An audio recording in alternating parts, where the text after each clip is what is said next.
Eu preciso fazer um pronunciamento de desculpas. Eu preciso pedir desculpa pra você. Um tempo atrás, mais de um ano, eu fiz um vídeo falando sobre por que Donkey Kong 3 era odiado. E realmente ele é odiado, porque ele não fez o mesmo sucesso do que o Donkey Kong 1 e 2. Porém, nessas férias eu fiz o que cada um gostaria muito de fazer, que é jogar o Donkey Kong 1, 2 e 3 em seguida. Eu fui ver assim, falei assim, eu não gosto tanto, mas vou jogar. Mas eu fui jogando e eu fui percebendo umas coisas e no final das contas eu realmente gostei do jogo. Mas por que será que eu não gostei do jogo naquela época e tenho essa memória e hoje eu joguei e gostei? E sabe como eu descobri por quê? Vendo um passarinho comendo milho. E eu vou te explicar hoje por que você não gostou de Donkey Kong 3, porque você não estava pronto para gostar desse jogo. É hoje no Nerd Show.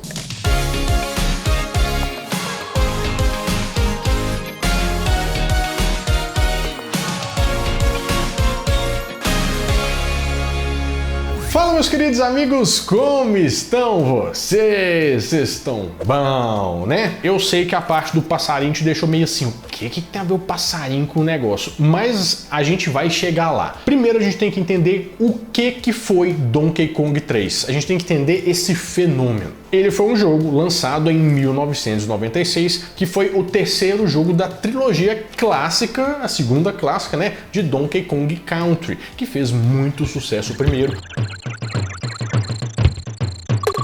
Fez muito sucesso o segundo.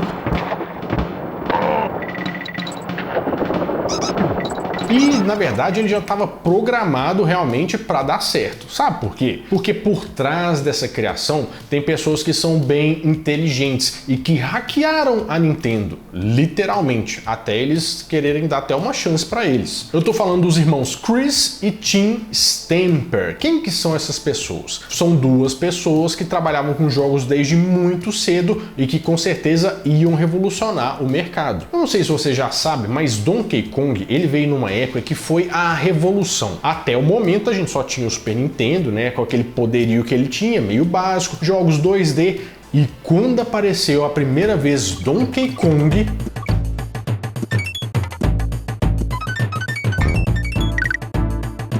o Chris e o Tim Stamper não começaram com o Donkey Kong e muito menos com a empresa que fez o Donkey Kong, que é a Rare. Eles começaram muito tempo atrás fazendo jogos para uma outra plataforma e tendo uma outra empresa. A plataforma que eles faziam era o ZX Spectrum, que era como se fosse um computador, um negócio meio diferente. E a empresa deles era a Ultimate Play the Game. Você já ouviu falar nessa empresa? É bem provável que não, né? Mas só que essa empresa, ela era grande, comparável, por exemplo, a uma Nintendo da vida, de importância nesse universo dos jogos de computador, desse console que era meio um processador. Por que eles eram tão diferenciados? Porque eles eram programadores muito habilidosos. O que isso significa? Esse Spectrum aí, ele tinha tipo 48 KB de memória. O que significa? Não dava pra você baixar nem um décimo de uma foto que você colocava no Orkut. Mas só que eles faziam os jogos de uma determinada forma que os jogos ficavam muito melhores do que os da concorrência e não travavam. Eles otimizavam tanto esse código, o trem ficava tão lisinho, mas tão lisinho, que o negócio se vendia sozinho, porque ficava muito bom. Com isso, eles começaram a fazer vários jogos e também foram os primeiros a usar uma tecnologia nova que chamava Filmation. O que significa isso? Em vez de ser 2D, aqueles bonequinhos assim, ó, eles faziam tudo ficar isométrico, que é aquela vista meio 3D, meio calabresa e que com certeza chamou muita atenção na época, até para um console bem básico, né? O primeiro jogo que eles usaram essa tecnologia foi de 1984 e se chamava Night Lore.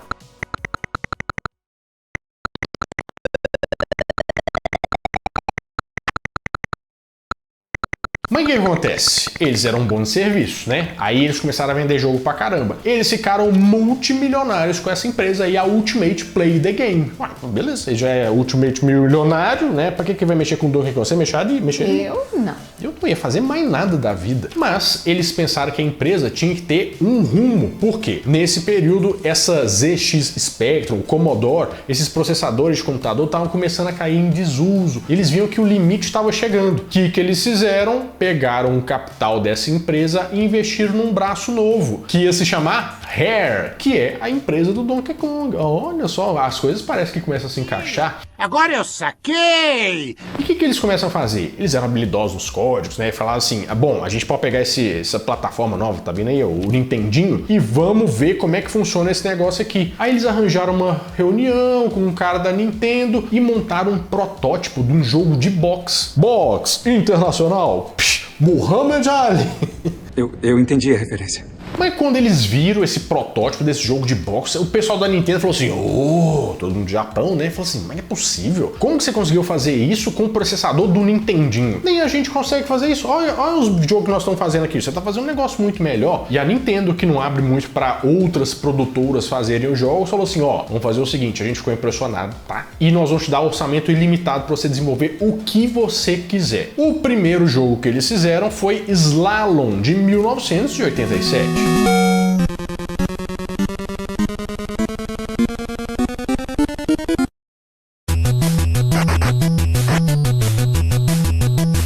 Mas como a coisa foi melhorando, eles foram vendo o potencial, eles tinham encostado ali uma franquia que há muito tempo tinha ficado de lado, que era Donkey Kong.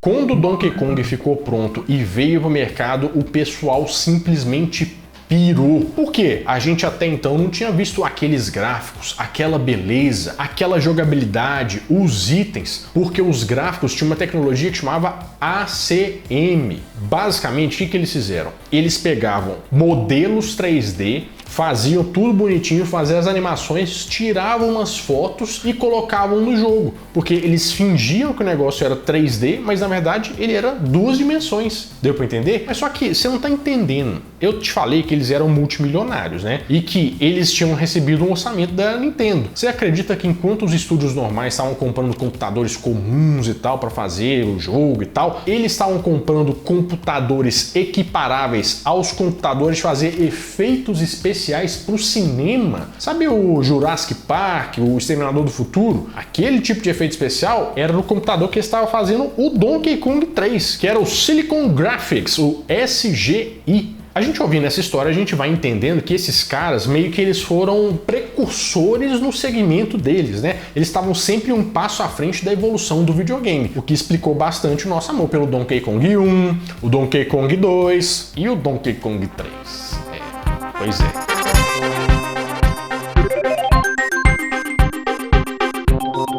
Pois é, a gente lembrando, Donkey Kong 3, eu que joguei agora, o gráfico é uma beleza. O jogo, ele é todo bonito. Ele tem um monte de coisa secreta pra você pegar, que é bem mais difícil do que os outros jogos. Tem os ursos, que é uma mecânica de você ter que trocar os itens dos ursos. Tem passarinhos escondidos no mapa. Tem também você explorar o mapa e liberar mundos escondidos. Uma mecânica assim que é um prato cheio. E é engraçado que todo mundo fala que tem um trem diferente, um trem que não orna com Donkey Kong 3. É estranho. Quando a gente pensa nisso, sempre vai ter alguém para falar que ele foi lançado muito tarde, na transição ali do Super Nintendo com o Nintendo 64, e isso também é um certo motivo, mas se você parar para pensar, isso é um grande motivo nos Estados Unidos e outros lugares que o pessoal tinha dinheiro para comprar esse videogame. A gente ficou com o Super Nintendo até muito tarde. Foi difícil a criança que teve o Nintendo 64 na época, então não vejo isso como um argumento muito válido. Mas é que nem eu te falei, vendo um passarinho comer milho, eu comecei a ver o que deu errado de Donkey Kong 3 pra gente aqui no Brasil. Que viagem é essa, véi? Você já viu que, por exemplo, tá lá na praça, tem o cara que tá jogando milho pro passarinho aqui, ó. Ele tá jogando aquelas canjiquinhas, aqueles negócios todo quebradinho, que o passarinho adora. Aí, quando joga, os passarinhos ficam lá de cima assim, ó, eles dão uma olhada. Aí do nada começa a chegar um, chega outro, aí no final tem um tanto de passarinho no chão comendo milho, não tem? Aí, chega do nada, um cachorro a 2 km de distância dá um latido.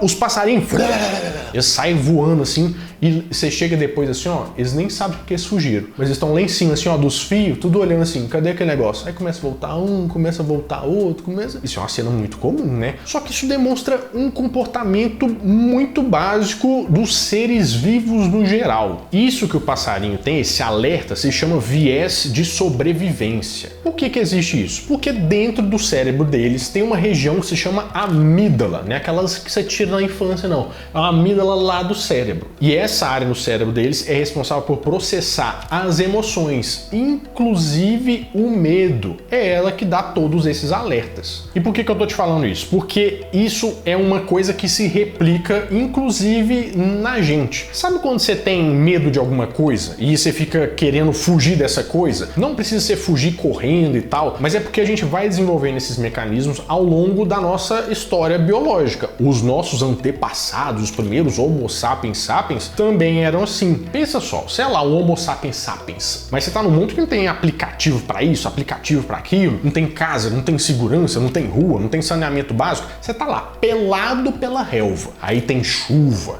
tem trovão, tem animais selvagens, tem falta d'água, tem a seca, tem erosão, tem o diabo a quatro. Você com certeza tem que estar meio que ligado e preparado para tudo, né? Só que nesse ambiente, vamos pensar aqui, ó, serve para você pensar sobre Platão, a coisa abstrata, o medo do não sei o quê, como esse quadro ele evoca a coisa.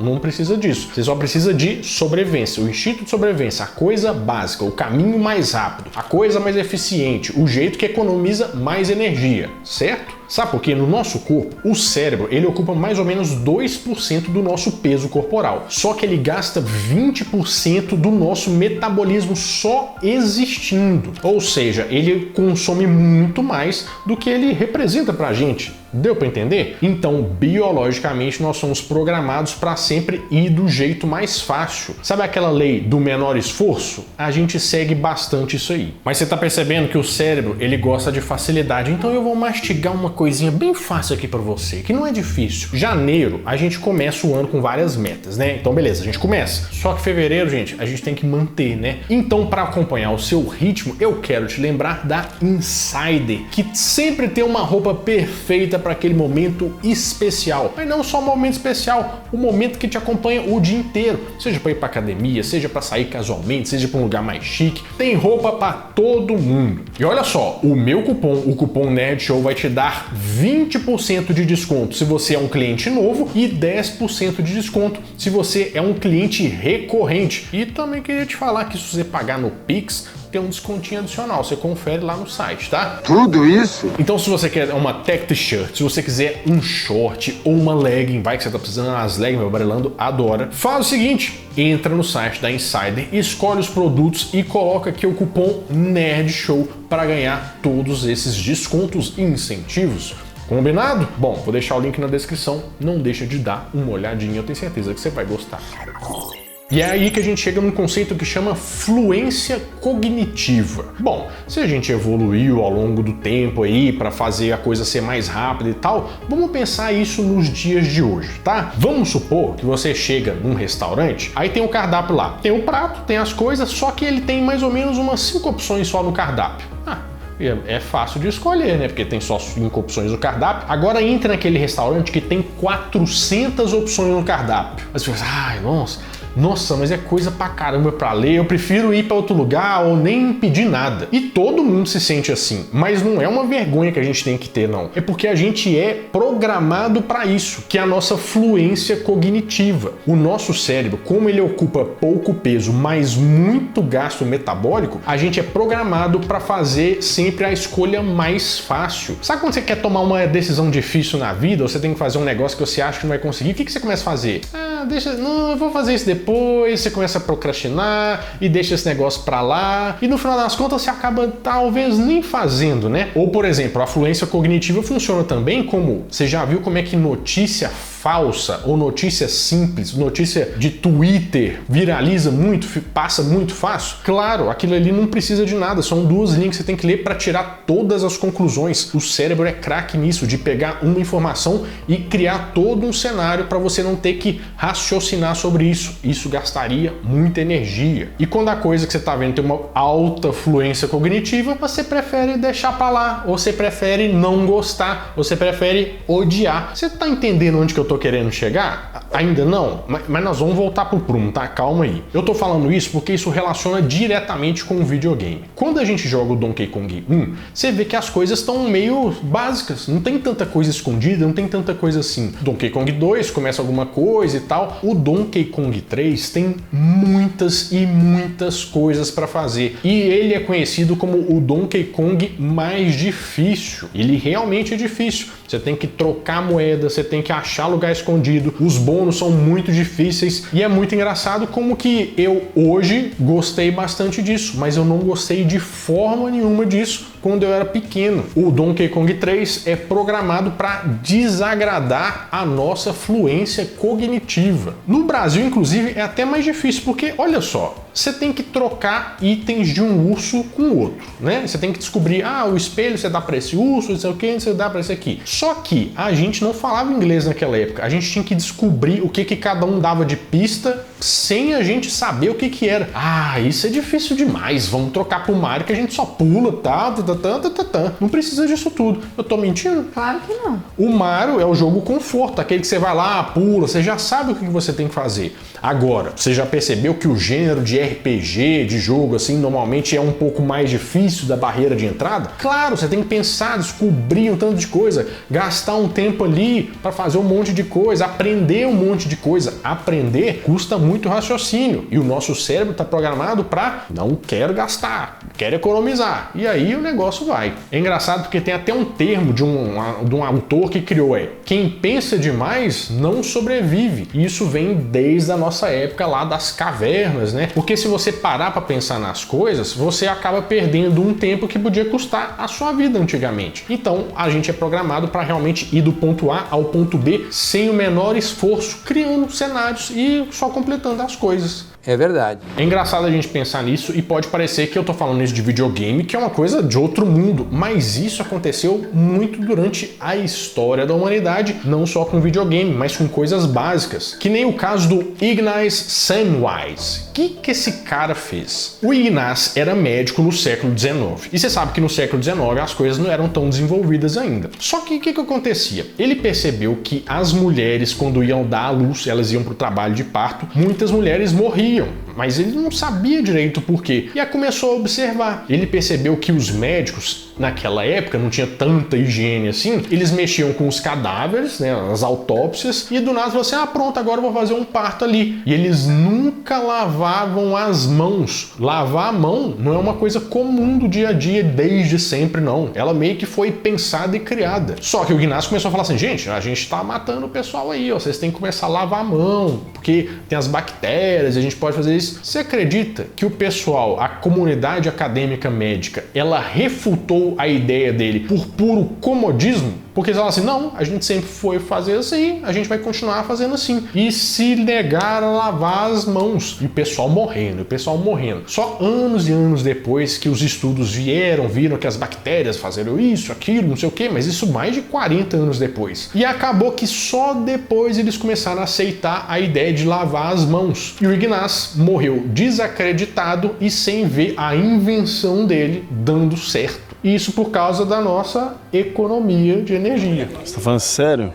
Mas se fosse só isso, tava bom. Mas eu tô para te falar que na época que a gente jogou Donkey Kong 3, a gente não tava pronto para esse nível de complexidade. Porque o nosso córtex pré-frontal, que é a parte que cuida das decisões mais difíceis, que trabalha da nossa recompensa tardia, que não é aquela coisa imediatista, que a gente tipo assim, TikTok, agora diversão, Esse desenvolvimento se estende em média até os 25 anos de idade. E quem que tava jogando Donkey Kong 3 na época que foi lançado? Não é o pessoal de 25 anos de idade, né? É o pessoal mais jovem. Quando você é mais jovem, além dessa coisa da fluência cognitiva, você também não tá com o córtex pré-frontal totalmente montado, ou você não tá com as barreiras, ou você não tá com paciência, ou você não quer desafio, você quer ficar voando de peninha no Mario, sabe? Ou seja, faz todo sentido, por exemplo, eu jogar isso depois de velho e achar muito legal a interação do cenário com não sei o que, gostar muito do desafio do Donkey Kong Kong 3, como ele era mais complicado do que os outros, porque agora o meu trem tá tudo formado, né? E é um belo córtex pré-frontal, né? Nu, dá pra até falar assim, anuncia aqui. Então pensa, Donkey Kong 3 não tem exploração linear, tem bônus difíceis, tem muito mais desafios, tem segredos a serem descobertos para você conseguir andar na história. Isso não era material pra gente, pelo menos não no momento certo. E para te falar a verdade, isso não aconteceu só com Donkey Kong 3 não. Aconteceu com vários filmes, séries e produções que você não gostou no início, mas só foi gostar talvez depois. Você sabia que Blade Runner, um dos filmes mais famosos de ficção científica, no início foi odiado e anos depois foi aclamado como um clássico cult inovador? É difícil, né? Porque é um novo gênero. Para você entender aquilo tudo, fica complicado. Mas depois que todo mundo já entendeu, já tá confortável, aí fica muito mais fácil, né? Aí você tem boa vontade. E todos esses momentos vão se perder. Metrópolis, um dos clássicos da ficção científica, sofreu da mesma coisa. Ele inovou sobre robôs, sobre coisas que ninguém nunca tinha pensado. 2001, Uma Odisseia no Espaço. Continuou horrível depois de tantos anos, né? Impressionante, tem coisas realmente que não tem salvação. Mas no início o pessoal estranhou, depois tem gente que gostou. Ou seja, depois de tudo que eu te contei, você consegue ver que talvez, só talvez, seja a hora de você dar uma chance novamente ao Donkey Kong 3. Eu fui com o pé atrás, mas depois que eu joguei, eu me entreguei e agora parece que tudo faz sentido. Talvez aquela série, aquele filme, ou aquela informação, aquela pessoa que você não gostou de início, é porque ela só tá te dando muito trabalho.